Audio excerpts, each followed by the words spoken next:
You know, issue 14 that's coming up for the vote on May 2nd is so important because, first of all, it generates almost $700,000 annually for our school district. And we put that to so many uses, which I'll talk about in just a second. But I know sometimes something that confuses voters is when we hear about all the different kinds of levies. We hear about replacement levies, renewal levies, we hear about bond issues.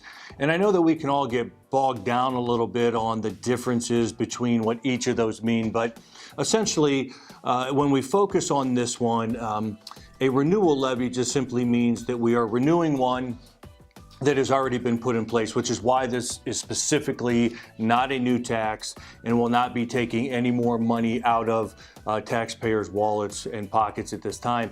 But when we talk about the renewal levy, it was actually first done in 1982. It was first passed and voted on.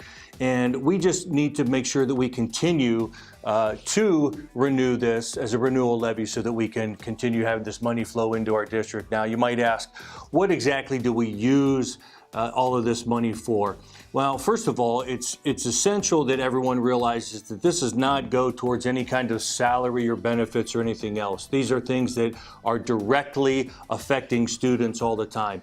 For instance, in the last couple of years, some of the things that we've actually used the PI money for is, you remember several years ago, we did the new secure entrance at the high school.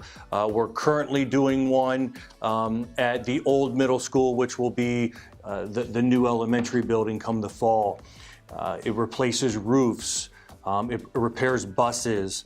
Anytime that we have some of our improvements that we need to make on buildings and grounds.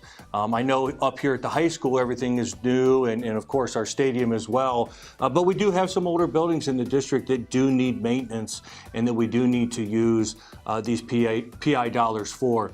And then as we kind of move towards the future, it's not just going to be for the buses and the things that are going to be going on there, but we will continue to have new things that come up. We will continue to have things that we're not even thinking about right now that we need to use these PI dollars for. So again, $700,000 a year is what this levy brings into the district for all of these improvements. And we just really ask the voters to please vote yes on May 2nd for issue 14.